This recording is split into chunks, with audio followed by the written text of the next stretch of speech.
Mbuta kimaka na mo yo kima na buto kima pe na couper. Baza bato koyoka bazo mona Guinea wana esam na Guinea.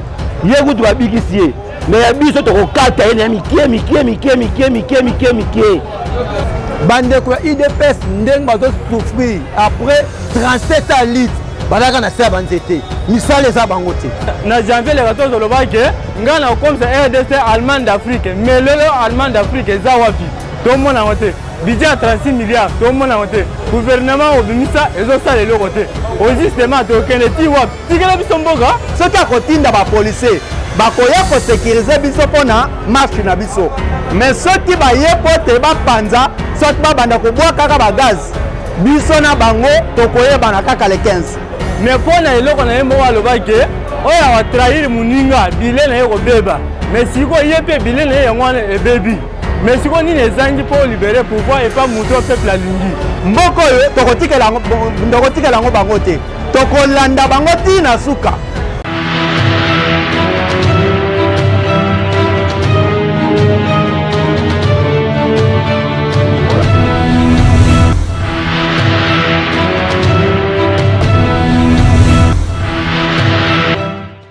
To lingi to bunda pour na mboka na biso. Pour la marche, il y a les 15, de lobby, des grés ou des forces, les 15 sont au marché. C'est là où ça va faire des combats, surtout hier au Bimisa. Donc, ça, les lots, ils sont au lingi, au bunda, pour l'amboka na biso. Mais pour les lots, on a un mot à l'obake, on va trahir Mouninga, bilé na yoko beba. Mais si on y est bilé na yoko baby. Mais si on est les anges pour libérer pouvoir et pas montrer au peuple la lingi.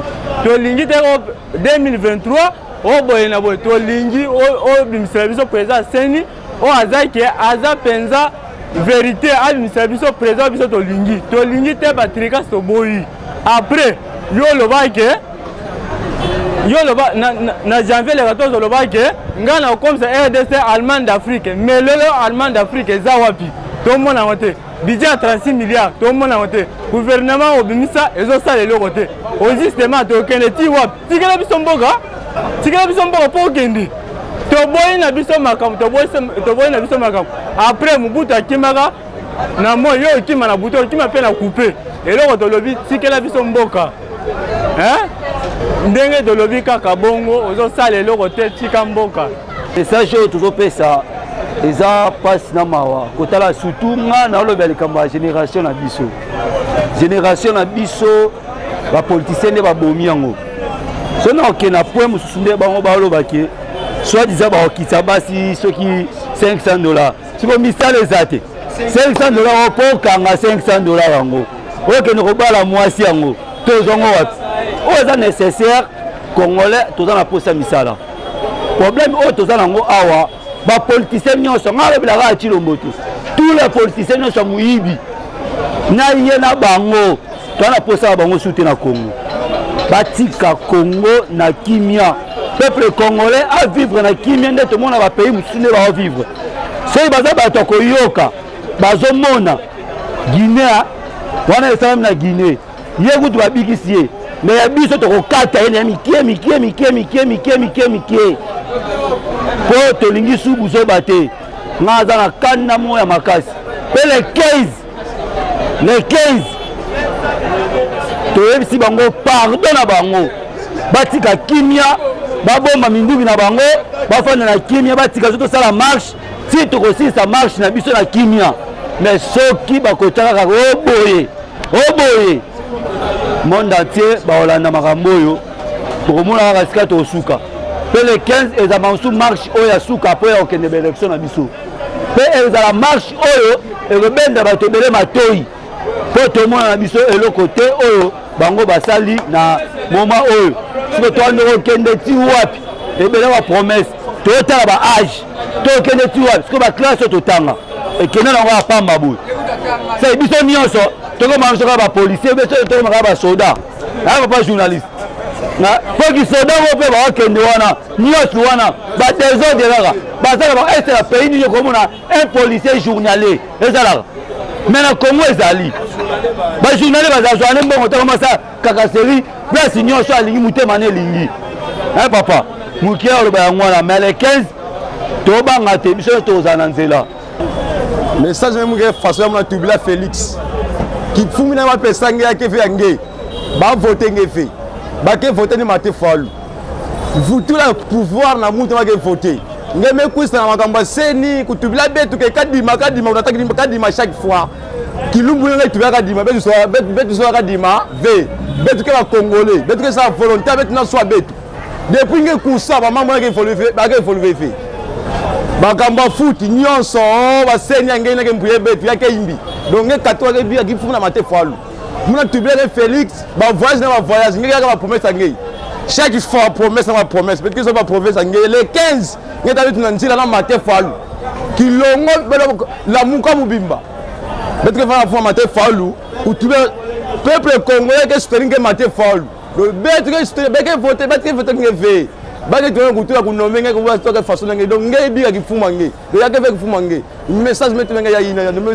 sala façon ina yake ya mange meme tu ya ina tu yo ki muzwa kadima betu kadima wetu au kadima betu soza ni ve nge katwe na seni et puis kadima ke fana na seni parce que kadima ke soza yake ve ki payas na seni kusana seni kuni même man samke ya mama munga mais chamu yake ke le 15 na njila basi so ba militaire nge na gouvernement nge ba tiro Congo na ndimenge ta façon que sabe papa na le 15 au matin okipa to dire to kokufa na makambo belete pona ba sabi so ba makambo belé mais to la président to vota kaye et da Martin Fayulu puis Martin Fayulu le ko ya le kisi ba makambo belé pona biso le 15 na makambo belete journaliste azo longwa peut to ça la grande le match que to kufa to ba belé ba to ba kobika ba bika bazana wali kambatia bika wala président pour a constitution ni ba di problème yango mise ezate baluba ba zubiso lokola ba esclave na bango alors d'ailleurs si c'est ça ba papa nous ça depuis tout on tient futanga par mois $60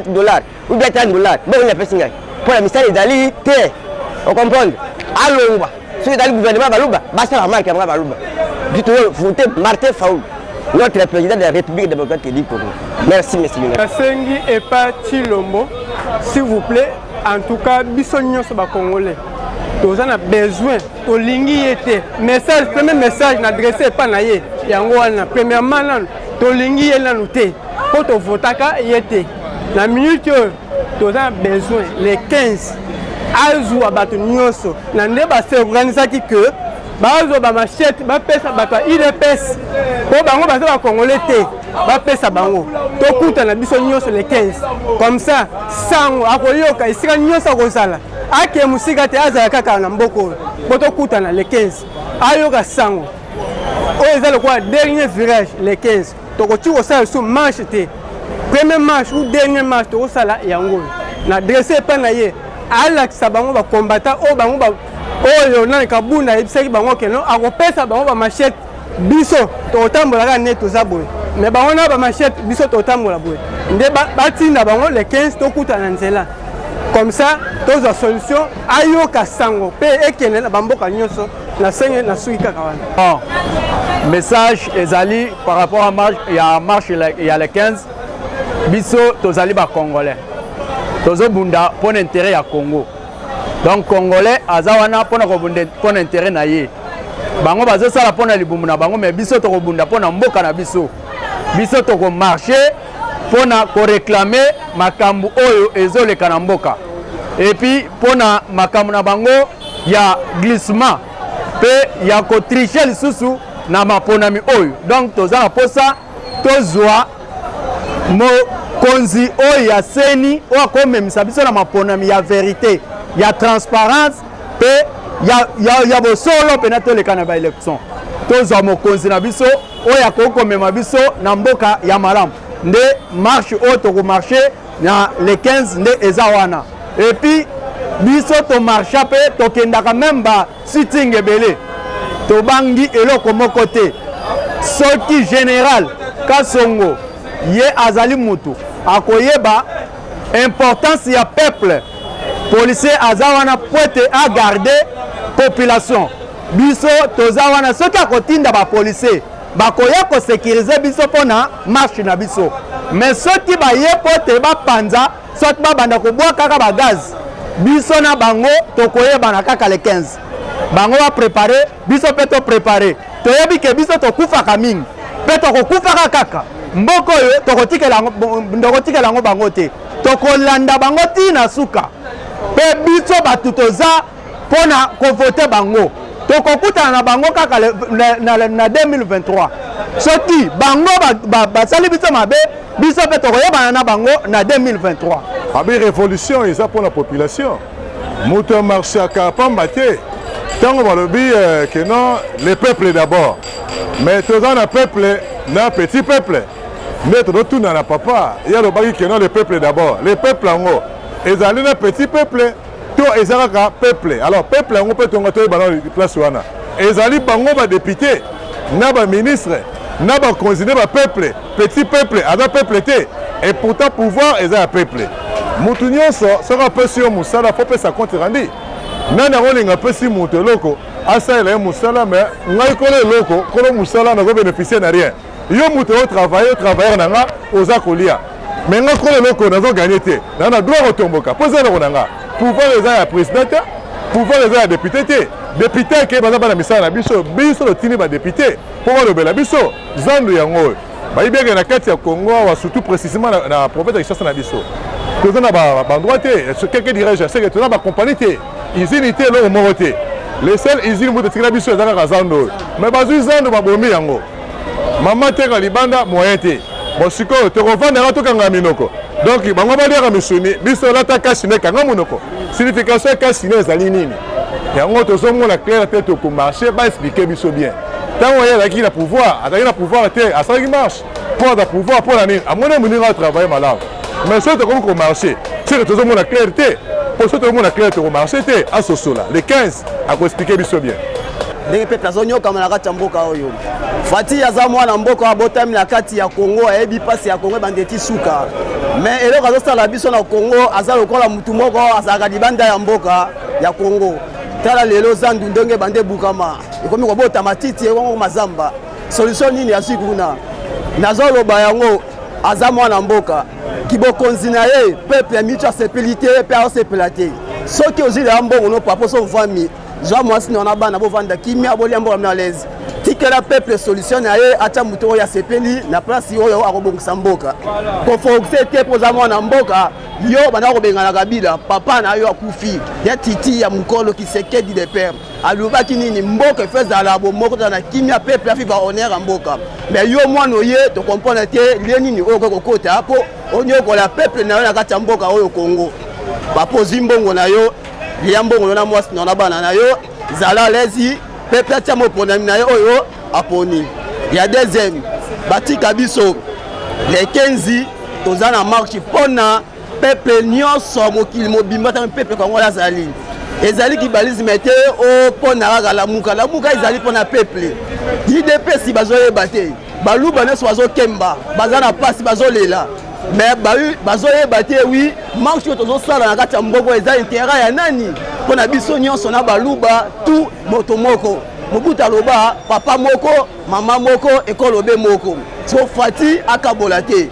baluba bakabola te tozala bomoko to bunda pona mboka intérêt ya biso nyonso tozokemba osala copie de simba te osala koto police akangi ya bote na madi froza nango so finalement to vivre wapi okende belipe koma mukia wa 500 mwana ali pa 500 mwana 200 ali pa 500 tondita ndiko lela so biso mukolo na ali pa ya combien ode format pa mama tulisa mukolo ya be papa batam na katandako et ça ya zate kwa limbongo kofuta ezate so to vivre wapi ba odam na président Tilombo tikamboka tocha Mr. Tilombo tikela biso mboka 15 ezali vraiment date one ezali sacré pour na ba congolais nyonso oyo azali vrai congolais le 15 akozala na ndaku te akotikala na ndaku te parce que tozotelema te po tosala défense ya mutu moko ou bien ya parti politique le 15 ezali avenir ya Congo tozotelema totambola mpona avenir ya Congo mobimba parce que soki élection nini esalemi mabe avenir ya Congo ebebi lisusu tolelaki 18 ya Kabila mabe ezalaki ebele impunité 3 ans ya Chilombo tokomi kaka ndenge moko lelo oyo bientôt 2023 élection makambo to telemelaki na tango ya Kabila esalema te yango oyo ezosalema toboyi glissement toboyi seni ezala nini politisé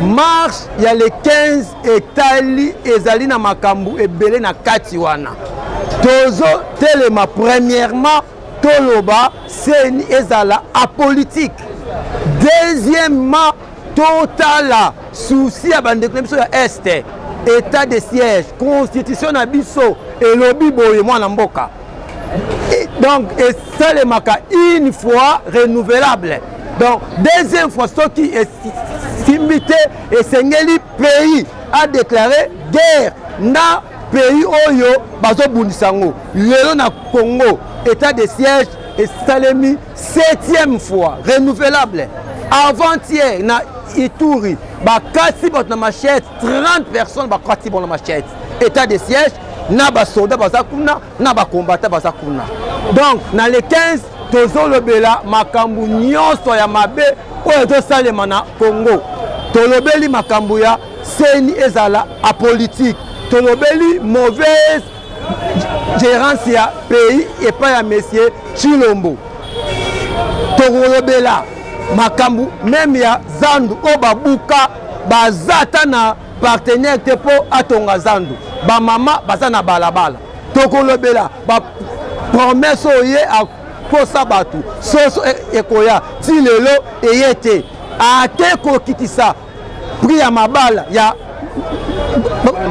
bana ya batu oyo bota te tolobaka mwasi azali sacré aza na prix te comment atia prix pona mwasi biloko wana nyonso tokoloba insécurité bavire policier moko abomaki étudiant na campus moko abomi colonel na ye na pompage tokolobela comportement ya bapolicier vis-à-vis na bachauffeur tracasserie leki makasi na nzela mutu na mutu ayebi te azosala nini allez-y comprendre pepe police de police rone ezalaka akanga ba policier mais pepe azokanga 207 ok nango wapi musala na ye te donc na le 15 tokolobela nini makambo nyonso oyo ezotambola te na Congo tokolobela comment Chilombo a multiplié ba salaire ya ba conseiller na ye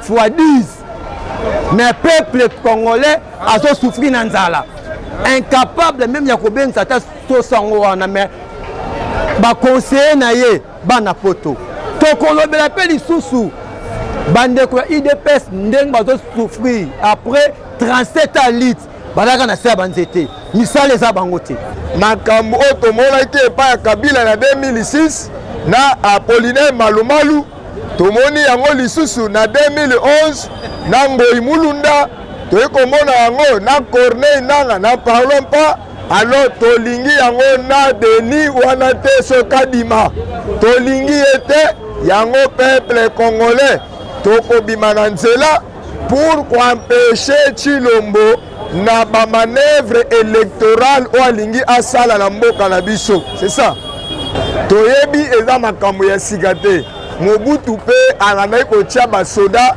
atondisi ba gendarme abandaki kotia bamai ya moto Kabila oyo soki Joseph aye pe na même système so marche atie bapolisier atie bamai ya moto atie bachar bakokaka mpe ofuta bango te mais toboyi te baya peuple congolais akobima na nzela bango baya na basoda baya na bagaz baya na bama ya moto soki bakoboma baboma mais Congo ezwa gain de cause en tout cas soki mboso akokweya vraiment ekozala souci ya congolais te parce que mboso kotala ye bo ondire même ata ba ordre du jour ya assemblée nationale ondire eutaka na ngambo ya Félix banda ya komi président ya assemblée elo malonge esalema te sauf ka ba oui kaka ba oui tozomona pena apport na ye te na kati ya assemblée nationale e politicien ya monene mpe ya ntango molai oyo azali me eloko oyo asala na assemblée eza te balongola ye te tozomona eloko ya malonga ekoya te alekaki na corruption soki akolongwa mpe alongwe mpo eyesala mpe eloko moko te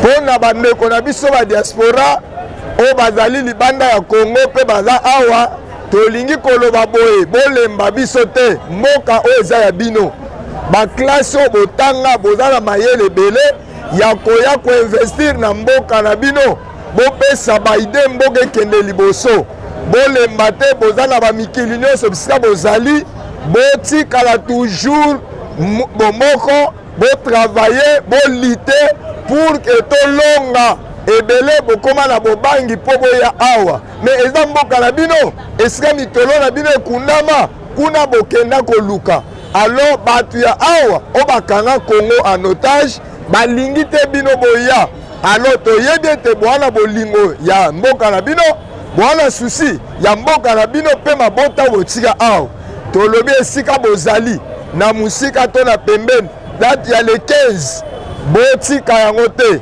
bozali na Allemagne na Belgique France Grande-Bretagne partout bozali bozala bomoko totambola le 15 wana ti tokozwa gain de cause to la solution pour que Félix Tshilolo atika bamanevre électorale azobanga nini bino bosala lutte ya 37 ans avec lutte ya 37 ans bozobanga koorganiser baélection bozoluka kotia baprésident fabriqué pour que balekisa bino ebongo lutte ya 37 ans eke wapi en bref bandeko na biso ya diaspora bambote ebele bolemba biso te oyo ezali base to place de résistance ya Itaga Bokassa Zando oyo chaque fois elemba kotinda bambote te pai na bino botika biso te bosoutenir biso nde message na nga opesa bino